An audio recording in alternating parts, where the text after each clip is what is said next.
एक गांव में एक किसान रहता था। एक बार उसे कहीं से बाज का एक अंडा मिला।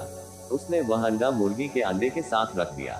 मुर्गी उस अंडे को अन्य अंडों के साथ सेने लगी। कुछ दिनों में मुर्गी के अंडे में से चूजे निकल आए और बाज के अंडे में से बाज का बच्चा। बाज का बच्चा चूजों के साथ पलने लगा। वह चूजों के साथ खाता पीता, खेलता, इधर उधर फुदकता बड़ा होने लगा। चूजों के साथ रहते हुए उसे कभी एहसास ही नहीं हुआ कि वह चूजा नहीं बल्कि बाज है।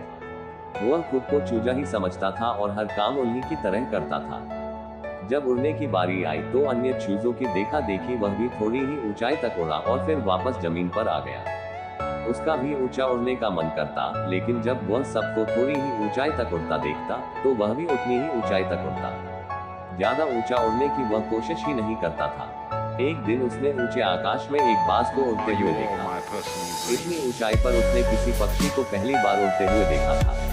उसे बड़ा अचरज हुआ।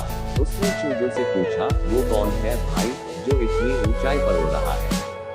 चूजे बोले, वो पक्षियों का राजा बाज है। वह आकाश में सबसे ज्यादा ऊंचाई पर उड़ता है। कोई दूसरा पक्षी उसकी बराबरी नहीं कर सकता।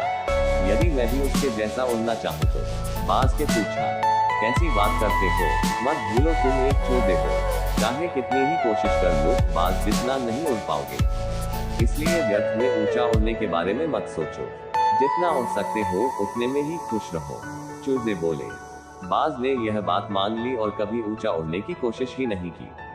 बाज होने बावजूद वह पूरी जिंदगी मुर्गी के समान जीता रहा। सीख, सोच और दृष्टिकोण का हमारे जीवन पर बहुत गहरा प्रभाव पड़ता है। हम सभी क्षमता और संभावनाओं से परिपूर्ण हैं। चाहे हम कैसी भी परिस्थिति में क्यों न हो, हमें आवश्यकता है अपनी क्षमता पहचानने की और अपनी सोच तथा दृष्टिकोण को व्यापक बनाने की। हम स्वयं को चूजे समझेंगे तो चूजे ही बनेंगे और बाज समझेंगे तो बाज बनेंगे। खुद को कम न समझें।